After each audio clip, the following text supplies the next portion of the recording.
Good morning. Okay, as mentioned earlier, I will be presenting a paper for Nadine Joseph.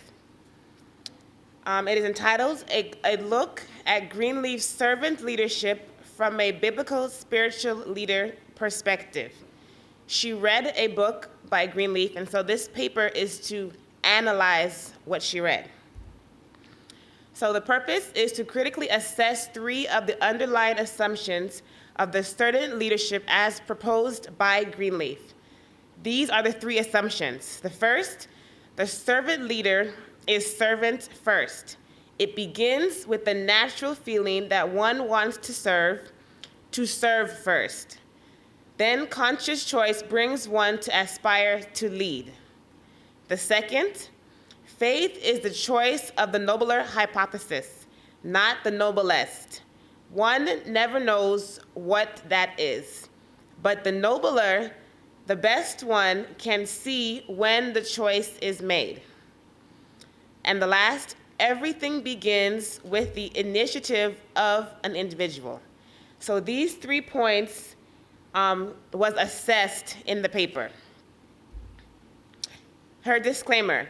She's not seeking to deny the credence, practicality, or goodness of servant leadership, nor is she saying that servant leadership is in any way inherently or covertly evil.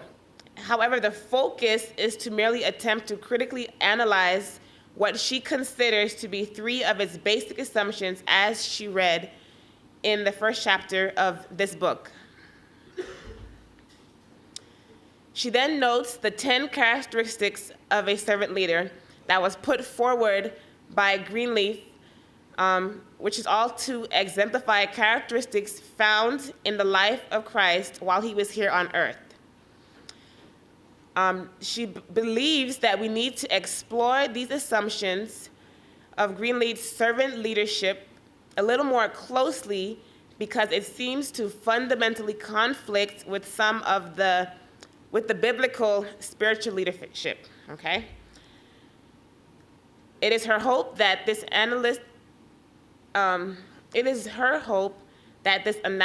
will provide leaders within the SDA Church a more balanced framework from which to operate when teaching and promoting the servant leadership merely from Greenleaf's perspective. As such, she will draw on those 3 points that was mentioned previously, and they will be considered since servant leadership is what we, I guess, like to promote or to proclaim. Okay, so the first one, the servant leader is servant first. And the quote was, again, the servant leader is servant first. It begins with the natural feeling that one wants to serve first. Then conscious choice brings one to aspire to lead. So when I first read this, I was a little bit confused, but then I thought of an example. Many times when people are trying to get an office, for example, in the United States, they will talk about the president, how he volunteered here, he did this, he did community service, all these things. And so it's basically saying that in order to be a leader, you must first serve. So her argument is you shouldn't go with the mind frame to be a servant just because you want to lead later, okay? That is her first assumption. So, though the idea of serving first seems humble at best, the second aspect of aspiring to lead sort of counterbalances the humility that would be expected with the notion of service alone. So she's not saying that it's bad to serve, but it's bad to have in mind, okay, I want to be president of the United States, so I will do all of these different community services just because I aspire to be president of the US. In no way is she suggesting that one should not obtain to higher goals, but the aspiration to lead by being a servant first seems tactically to an end. Keithley advocates that in situations like these, there is much more concern for self-fulfillment than for pleasing God and truly serving Him. as well as others as seen in the life of Christ. Her point is that the mere drive by anyone to lead in the first place, whether solely as a leader or as a servant with the aspiration to lead, is dangerous. Blackaby, in his book, quotes, "Secular leadership is something to which people can aspire. It can be achieved through sheer force of will. Spiritual leadership, on the other hand, is not a role for which one applies. Rather, it is assigned by God. God determines each person's assignment." Otherwise, this is what Keith Lee quotes, "When serving others and their needs, if the underlying motive and goals is some form of self-love, like the praise of others for the service rendered, then one's service is in reality hypocritical. This type of service is really aimed at serving selfish ends, usually in the futile pursuit of personal significance through something like praise, power, or status." Okay, so that was the first one. The second point is on the questioning of faith. And this was the quote. The second contention with Greenleafs Servant Leadership is the issue of faith. In discussing a theory of prophecy, Greenleaf mentions what Dean Ings says, which is, "Faith is the choice of the nobler hypothesis, not the noblest. One never knows what that is, but the nobler, the best one can see when the choice is made. Since the test of results of one's actions is usually long delayed, the faith that sustains the choice of the nobler hypothesis is psychological insight. This is the most dependable part of a true servant." So this assumption or viewpoint from the dean seems somewhat contradictory with biblical reasons, since the Bible defines faith as the confidence that we must hope for will actually happen. It gives us assurance about things we cannot see. Faith of the Bible is not merely a matter of choice, but rather a matter of obedience. Faith of the Bible is not measured by how long God will take to respond or to come through, as in Greenleaf's long delay, but rather obeying in spite of what the results might be and not measuring units of time.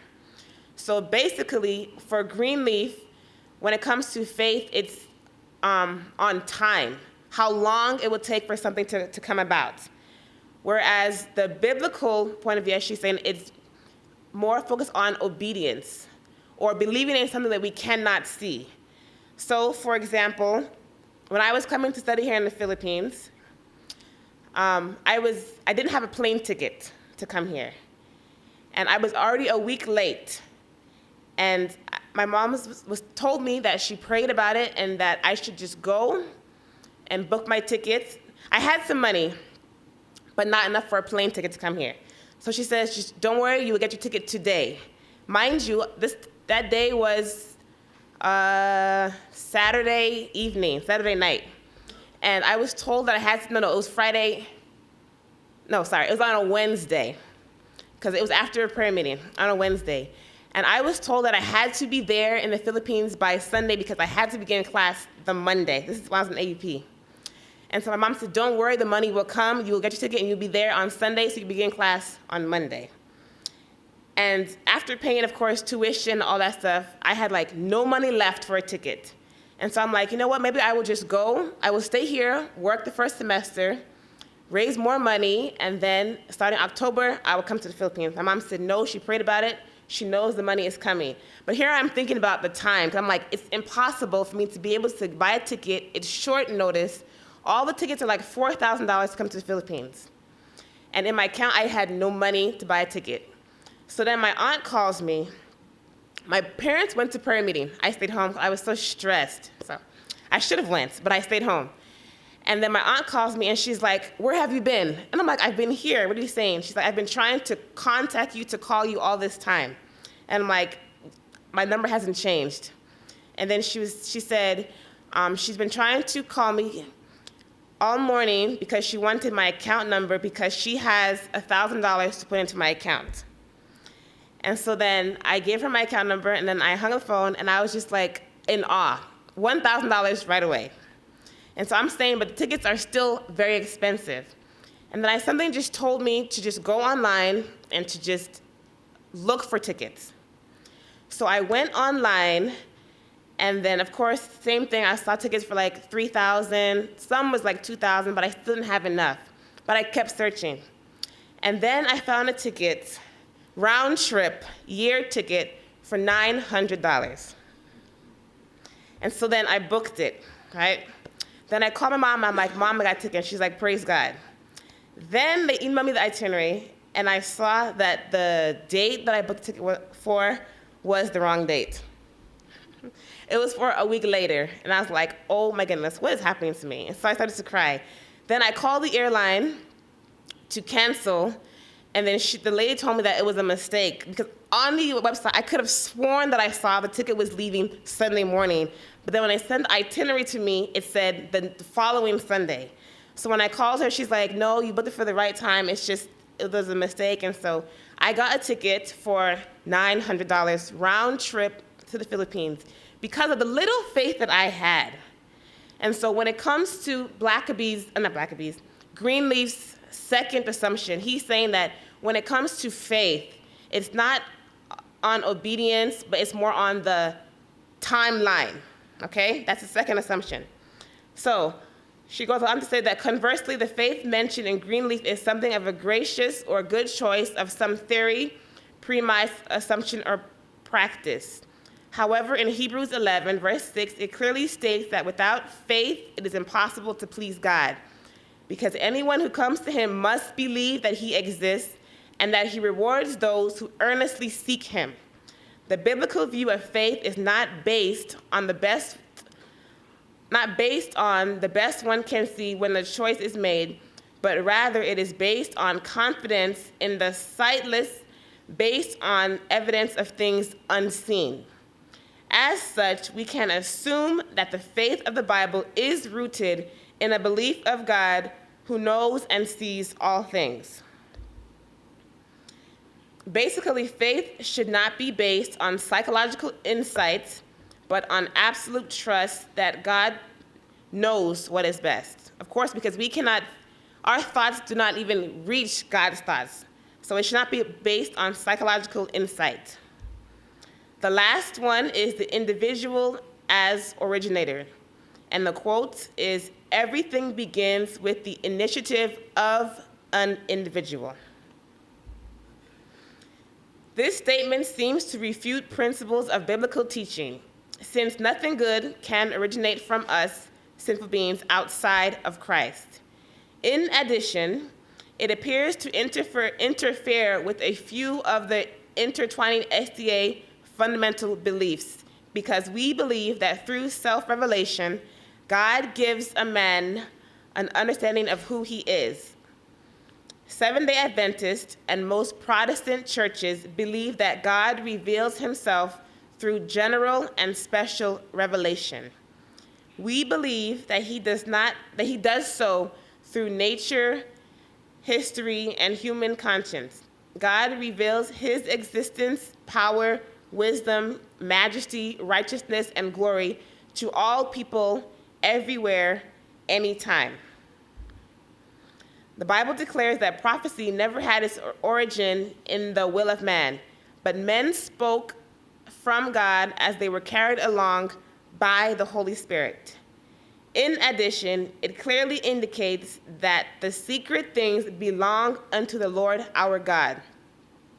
But those things which are revealed belong unto us and to our children forever, that we may do all the words of this law. That's in Deuteronomy. From these biblical verses, she argues that nothing is initiated from mankind, rather according to Scripture. It is God who is producing in you both the desire and the ability to do what pleases him. As such, whatever man initiates is revealed to him either by God or by the devil, but no plans are derived from the thinking of man. So, in conclusion, the 3 points are summarized. So, in summary, the 3 points with a brief comparison between Greenleafs Servant Leadership and Servant Leadership of the Bible. In the first instance, one chooses to lead firstly as a servant and then as a leader. In the Bible, however, the leader is chosen by God. Secondly, one chooses faith as a choice of the nobler hypothesis based on the best one can see when the choice is made, whereas in biblical faith, one chooses based on the unseen and unknown to the outcome. In the final instance, the individual initiates, but in biblical terms, God is the one who reveals all plans to man. Greenleaf's servant leadership, at a deeper glance, reveals the core of man's deepest issue, which is self.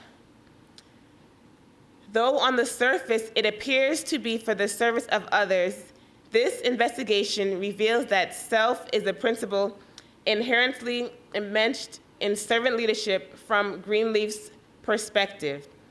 These assumptions are made because, firstly, the leader chooses leadership in his own will and strength. Secondly, the leader chooses the path of faith that is based on the best that they can see. And thirdly, because the individual is the initiator. In all instances, a great degree of self is exhibited. You choose to serve, then leave. You choose faith, and you choose the originator of your own thoughts. Contrarily, servant leadership of the Bible is not interested in recognition as leader, nor does it seek to gain leadership mobility after being a servant. Servant leadership of the Bible seeks a faith that is wholly reliant on God, who sees and knows all things.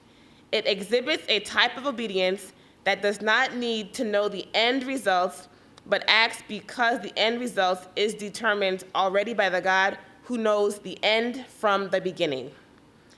Faith of the Bible seems to be the only option and not a matter of choice.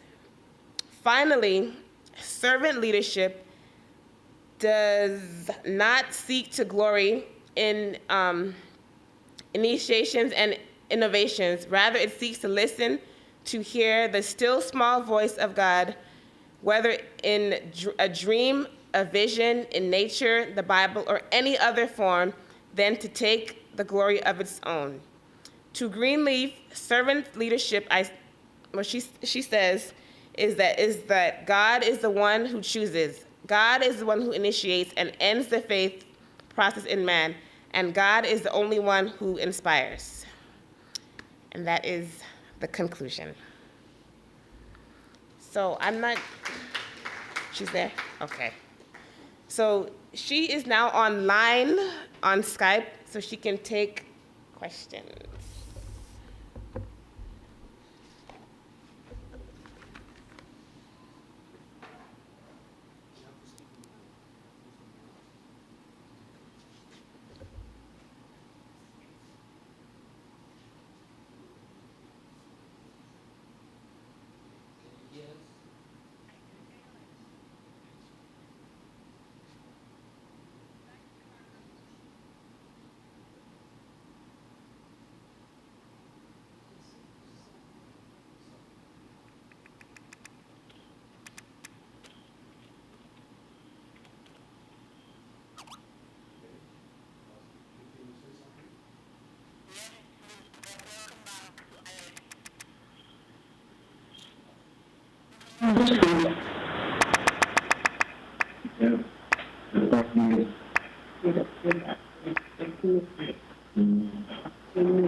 I'm seeing you guys.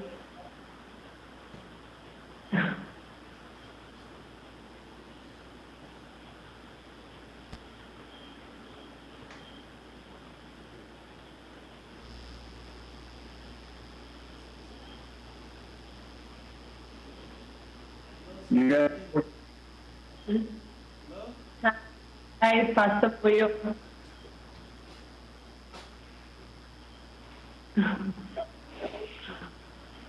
Hi, guys.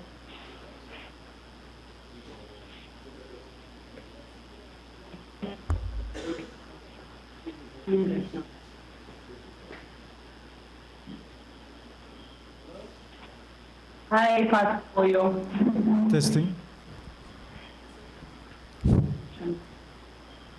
Thank you so much for the presentation. It's now time for questions, and the first person who has a question is Pastor Anani. So Pastor, don't put me under pressure. Pastor. Okay, listening to your presentation, I have some fears, because I know that Greenleaf was Quaker as his own religion, but he was a businessman.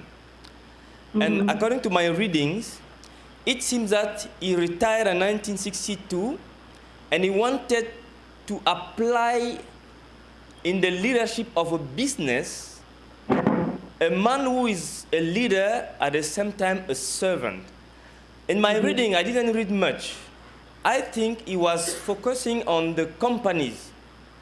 It was on companies. How come some companies can be leaders and sometimes also serving at the same time doing benefits? But Christian, we took over his work and we just make him say what he was not saying. He was not addressing the Christian way of dealing with people, because for him, we were already servant leaders. I don't know if I get my reading well, but it's last year. So I don't know if you presented fairly Greenleaf theories, because I think for me, although the languages was clothed with some kind of good thought, human thought, but I saw some, religious thinking on that. Am I right or I'm wrong? Or you can say something about it. The reason I wrote the paper, thanks to Dr. Dolph, I see him there. It was because of his seminar and administration class. Greenleaf wrote that paper for business purposes, yes. The reason I wrote the paper from a biblical perspective, if you read, the topic is critical look at servant leadership from a biblical spiritual leadership perspective. Because many times we use Greenleaf servant leadership perspective as a way of promoting servant leadership in the church. Okay. But these assumptions that he has directly contradict our beliefs as Seventh-day Adventists. Okay. Thank you. Do we have anyone with a question? Maybe while we are waiting for someone with a question, I have a question also. Hello? Yes, hi, Pastor Moyo. Yes. As Sister Shalona was reading the paper, something just came to my mind. I know it's from such books as this one, where even as Adventists, we tend to get certain concepts which we use even in the church. I was thinking to myself, even the term servant leadership, is it biblical? Because the verse I was thinking of is where Jesus was saying, if you want to be a leader, be a servant. Now, I don't know whether Jesus was saying be a servant leader or he was simply saying be a servant. If you want to, you're aspiring to be a leader, instead of being a leader, was Jesus saying become a servant instead of being a leader? Or was he saying you begin by being humble so that then you can be lifted up? How do you look at that?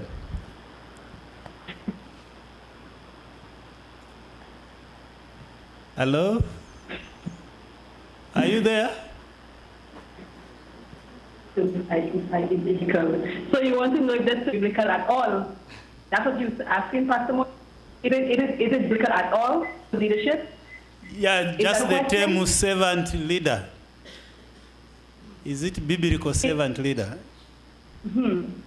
Was Jesus a leader? Was he a servant? You are guys are the theological people, right? All I can say is that the three assumptions that I critiqued today in the paper just strictly looks at what English proposed to the leadership. I'm not sure if it's really possible. It seems like an oxymoron to be a servant and to be a leader at the same time. But as you mentioned a while ago, the Bible says that we must be willing to serve people. And I think that when we are in leadership positions, actually positions of, we are actually supposed to be serving people rather than looking at it as positions of power, because we are actually serving people. So even though we don't call ourselves servants, even though we are leaders, we are actually there to serve people.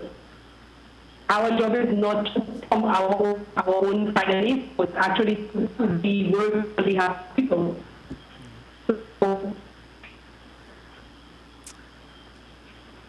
Okay, thank you so much. I also felt that is how it's supposed to be. I think a leader is judged by how many people he's serving, not by how many people are serving him. It's like, is it Matthew 6, where Jesus says, seek ye first the kingdom of heaven and all things. So people, because they want all things, they say, okay, let me seek first the kingdom. But meanwhile, it's supposed to be a continuous seeking as God bring the other things. Anyone with a question?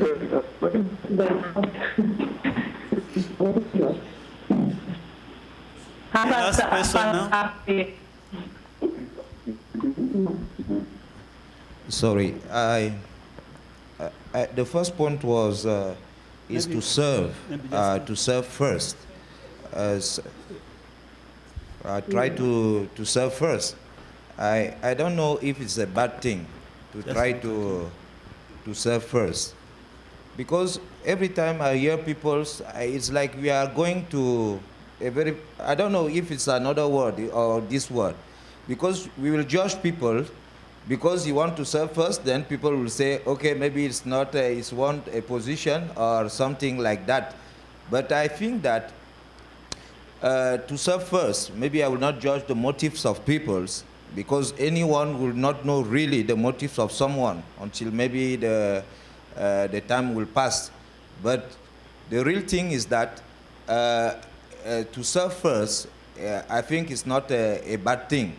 But if you say it's to fulfill a goal, I feel every time you serve and do something is to fulfill a goal. I don't know if I'm wrong. Maybe the goals will be, I want to be a leader, and it's good. If you understood that to be a leader is to serve, and you serve because you want to be a leader, for myself, I think it's good. I don't know what you think about it. Yeah, I agree with you that it's okay to serve, but in Greenleaf's case, he said that it begins with a natural feeling that one wants to serve first. Then the conscious choice brings you to aspire to lead. So you're actually choosing to serve first with the motive of leading in the end. So there's no problem with serving, but it's the motive behind the service. Well, thank you so much. Maybe let me ask her a quick question. If you say that somehow Greenleaf's assumptions are not really the same as we have as Christian, can we say that we can apply his theory in the church? Not on the same assumptions. Yes, that's what I'm saying. The assumptions contradict our own Adventist beliefs. So you can use servant leadership, but it cannot be based on Greenleaf's assumptions because they're not biblical based. Yeah, that's what I'm saying. If us, leadership after Greenleaf.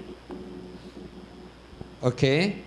If the assumptions are not the same, can we still apply the theory for us as leaders?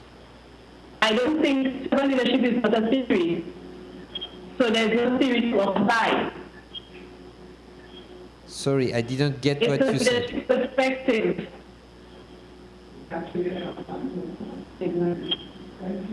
Can you kindly repeat? Sorry. Can you hear me? Yes, I will just let you talk because if we talk together, we have some interactions. Okay, sorry about that. It is not a theory. Leadership is actually practice and not a theory. Therefore, I'm saying servant leadership, there's an issue with it only from Greenleaf's perspective because of the three underlying assumptions that we look at today. Based on that, we cannot say, when we use the term servant leadership, we need to qualify and not just use it loosely because there's so many different viewpoints about the whole servant leadership idea that we need to be mindful of how we use it and what our assumptions are when we use it.